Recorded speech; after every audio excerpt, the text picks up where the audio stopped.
Hey, everybody. Welcome to Tuesday.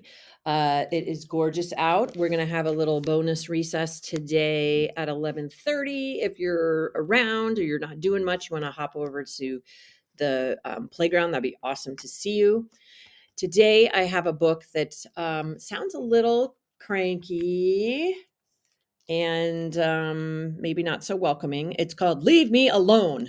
I want to say that I have heard ever since I was a kid that whole idea of, you shouldn't judge a book by its cover.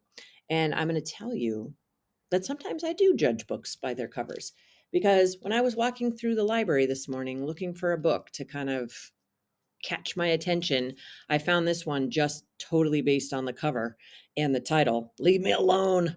This woman is looking a little cranky, and I have to tell you guys, I'm feeling sometimes during the day a little cranky. I'm really getting lonely at school, and I need you guys to come back, and I'm excited for that to happen. I know you are also very excited to come back to school, and I hope it happens really soon. But anyways, sometimes I love reading books that have big messages about local action or social justice or how to be a good friend. And sometimes, like, this is not my hat, I like books that are just sort of silly and just fun. That's all there is to it. So let's jump in and read this one and see if it really is silly and fun. It is called Leave Me Alone by Vera Brogsall. And this is also, I know it's hard for you guys to read this, but it does say that it is a Caldecott honor book, which you may remember Caldecotts are for the artwork. So notice the artwork as we go. This woman really is looking quite cranky. Leave me alone. Once there was an old woman. She lived in a small village in a small house. She does look kind of pleasant and quiet and calm there. With a very big family. Very big. I can't even imagine. What's your guess on how many kids are in that house?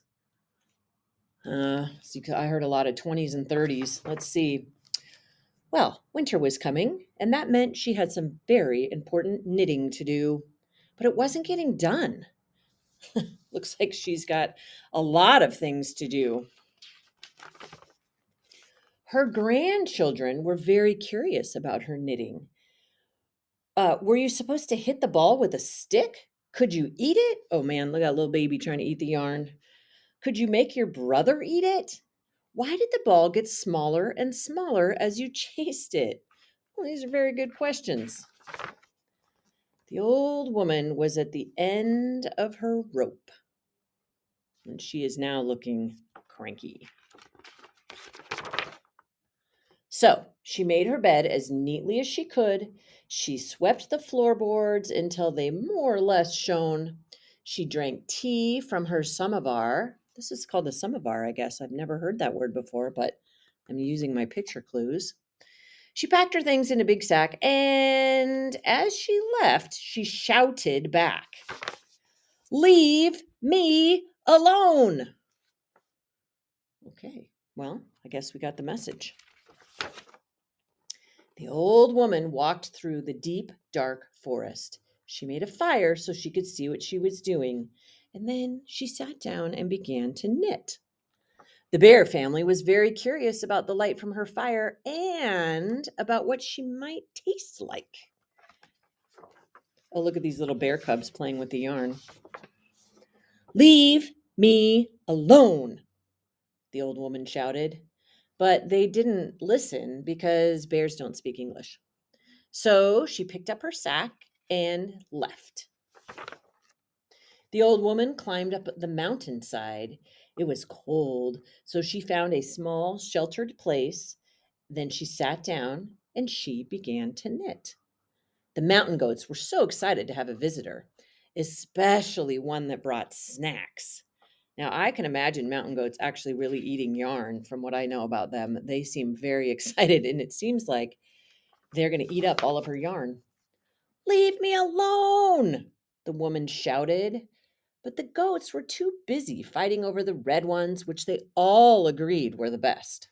So she picked up her sack and left. The old woman climbed higher and higher up into the mountain. She reached the top and kept going and climbed onto the moon. That's the beautiful thing about writing fiction is you don't really have to have it make sense. She found a rock that was shaped like a chair, so she sat down and began to knit. The little green moonmen had never seen a woman before, old or otherwise. They examined her with a handheld scanner that went beep bop. I don't know if you can tell, they all have these little handheld scanners. I don't know how that helps them, but we'll find out. Leave me alone, the old woman shouted. Look at all of these little green creatures surrounding her. Oh, and a mountain goat followed her. But the little green moonmen couldn't hear her because they didn't have any ears. So she picked up her sack and left through a wormhole. The void on the other side of the wormhole hole was very dark and very, very quiet. She was absolutely, completely, utterly alone. It was perfect. Oh, I don't know if you can see her face, but she actually looks very happy. Soon she had no more yarn and 30 little sweaters, and she was all alone.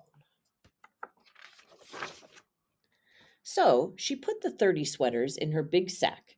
She swept the void until it was a nice matte black. She had a cup of tea from her samovar. Then she picked up the sack and left through another wormhole. How convenient that these wormholes just pop up. When she came out on the other side, everything was right where she had left it.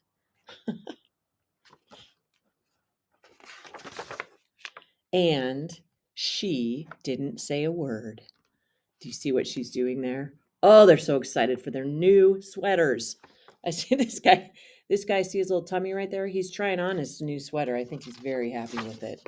Oh my gosh. And at the end, we have, it looks like 30 children with, including some babies, with brand new sweaters. All right, everybody. Well, that is called Leave Me Alone. Just sort of a silly, fun book. I kind of enjoyed it. I'm going to go check out, see if I can find any wormholes I can step through and see where I end up.